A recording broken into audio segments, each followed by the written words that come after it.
Assalamualaikum and good morning dear student. Today the date is 9 June 2020 and the day is Tuesday. The diary of class 7, first diary maths, chapter number 5, exercise 5.2, question number 9.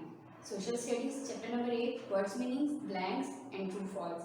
Science, chapter number 2, long question number 5, part B plus C. English B, letters, letter to friend about buying camera. The second letter, the letter to father about exams. Your first diary is maths exercise 5.2 question number 9. What should be added to 4x cube minus 10x square plus 12x plus 6 so that it becomes exactly divisible by 2x plus 1? Division का question है आपका ये 4x cube minus 10x square plus 12x plus 6 को हमने divide करना है 2x plus 1 के साथ। आपको प्रीवियस लेक्चर में बताया गया था कि हमने इसकी फर्स्ट टर्म को देखना है और ये हमारी टोटल डिवाइड होनी चाहिए। अब यहाँ देखिए आपके पास 2x है और इसकी फर्स्ट टर्म क्या है 4x क्यूब। अब 4 किस तरह आएगा 2 2 जा 4 होता है और x पावर क्यूब है, यहाँ x पावर 1 है तो 3 हमें चाहिए तो हम x पावर 2 के साथ इसको मल्टीप्लाई करेंगे तो आपके पास 3 आ जाएगा। इट्स मीन कि आपके पास क्या आएगा 2x स्क्वायर, यानी 2x स्क्वायर को हमने मल्टीप्लाई करना है इस टर्म के साथ 2 2 जा 4 x पावर x2 और x को हम मल्टीप्लाई करेंगे तो क्या आ जाएगा आपके पास x cube plus plus plus 2 1 जा 2 x स्क्वायर। आपके पास क्या वैल्यू बनेगी 4x cube plus 2x square, तो 2x स्क्वायर को हम लिखेंगे यहाँ पर और 4x क्यूब। आपने यहाँ पर भी ये चेक करना है कि वेरिएबल आपका सेम हो और उसकी पावर भी सेम हो, तो आपने तब वो टर्म उसी टर्म के नीचे लिखनी है। तो आपके पास प्लस 2x स्क्वायर है, यहाँ देखिए हमने वेरिएबल्स को चेक करना है तो x स्क्वायर यहाँ पर है इसलिए हम 2x स्क्वायर को यहाँ पर मेंशन करेंगे। साइन फर्स्ट टर्म देखें आप यहाँ पर 4x क्यूब ये आपकी टोटल डिवाइड हो रही है, प्लस को हम माइनस में कन्वर्ट करेंगे। जब साइन ऑपोजिट होंगे और टर्म सेम होंगी तो वो कैंसिल हो जाएंगी। प्लस को हमने माइनस में कन्वर्ट कर लिया, minus minus plus, but sign आपका माइनस का रहेगा क्योंकि बड़ी वैल्यू के साथ माइनस का साइन है। 10 प्लस 2 12 12x क्यूब। अब हमारे पास plus 12x as it is आ जाएगा, देन प्लस 6 भी आपका एज इट इज आ जाएगा।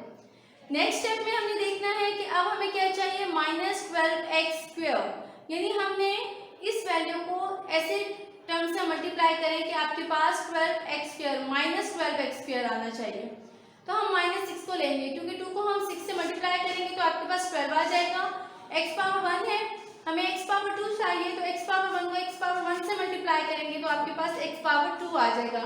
इट्स मीन और साइन आपको कौन सा चाहिए माइनस का, तो माइनस 6x के साथ हम इसको मल्टीप्लाई करेंगे, प्लस माइनस माइनस हो जाएगा, 6 2 जा 12 x पावर 1 दोनों ऐड हो जाएंगे तो क्या बनेगा x square plus minus minus 6 1 जा 6 और x। आपके पास अलजेब्रिक एक्सप्रेशन क्या बन जाएगी माइनस 12x क्यों माइनस 6x।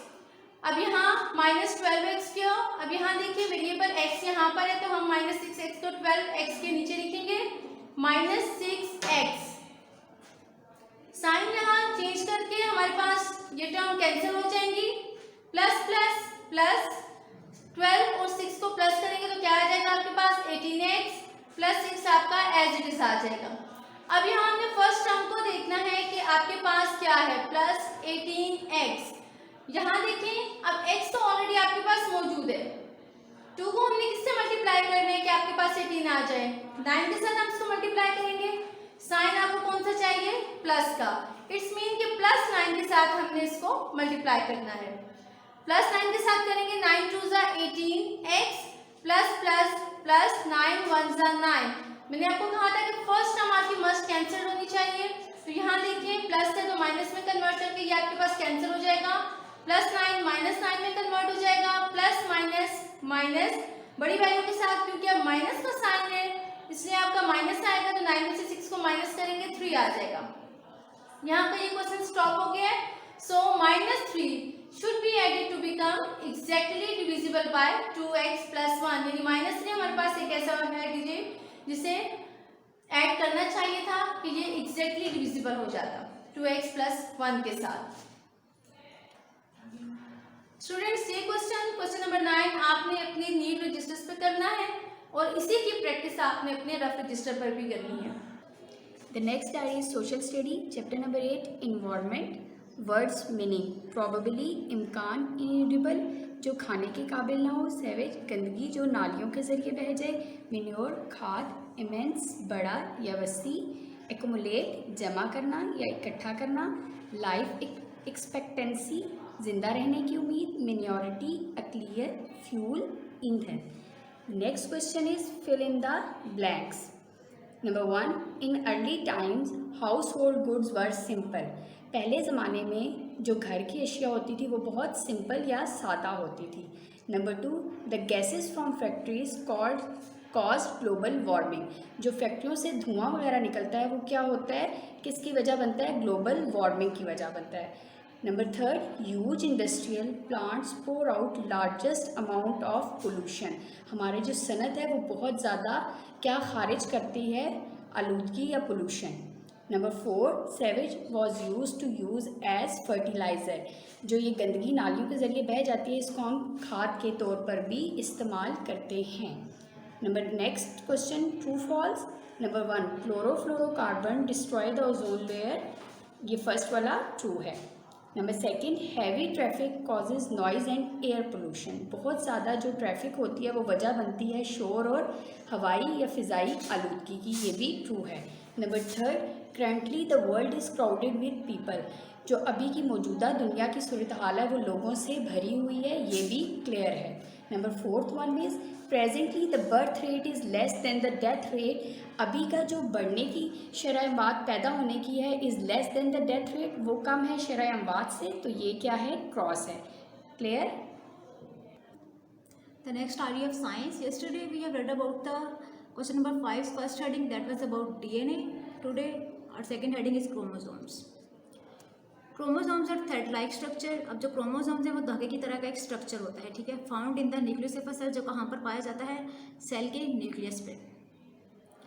दे अपीयर, ये जाहिर होते हैं एज डिस्टिंक्ट स्ट्रक्चर, एक वाज़ेह स्ट्रक्चर के तौर पर, ओनली ड्यूरिंग सेल डिवीजन के दौरान, यानी कि जब माइटोसिस जब म्यूसिस के अमल के दौरान सेल डिवीजन होती है तो ये सिर्फ तब जाहिर होते हैं।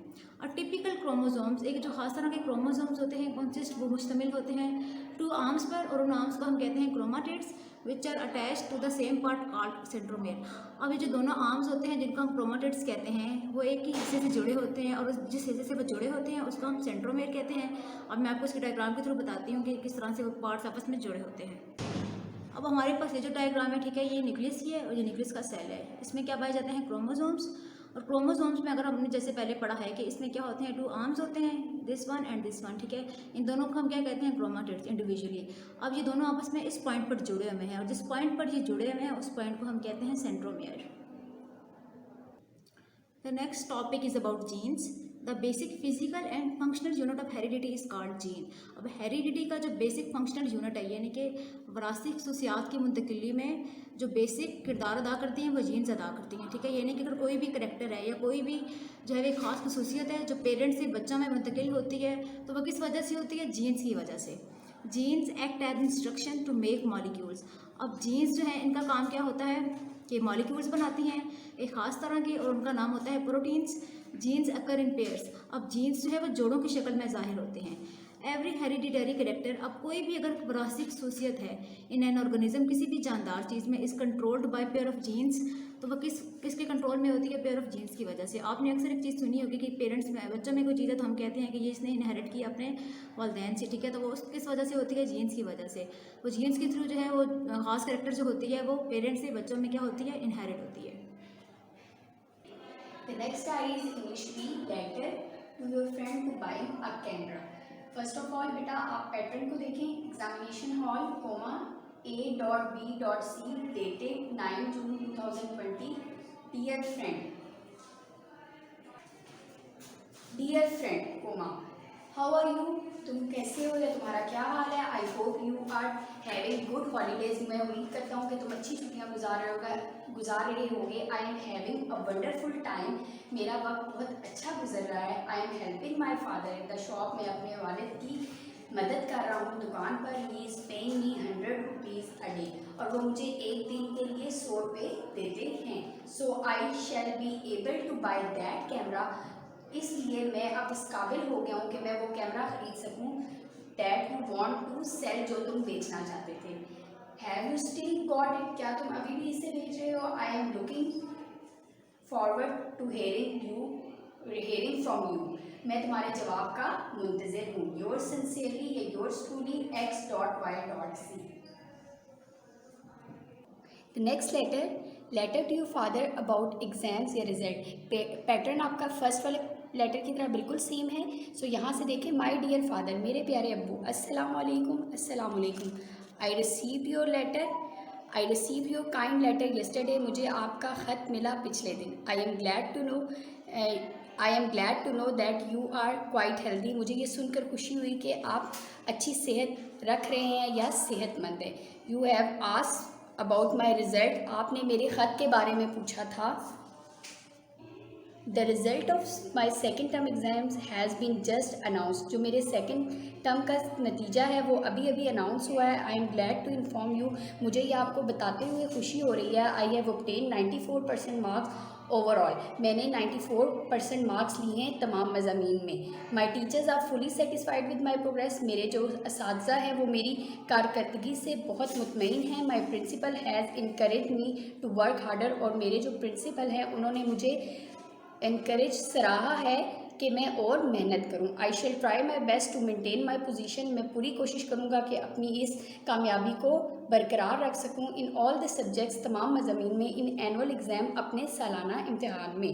Please pay my love to my mother, मेरा बहुत बहुत प्यार मेरी अम्मी को दीजिएगा। Your sincerely x.y.c। Dear student, आपको आज जितनी भी 9 जून की डायरी बताई गई है वो सारी आपने लिखनी और याद करनी है। नेक्स्ट डायरी आपको फर्दर डिलीवर होती रहेगी। खुदा हाफिज़।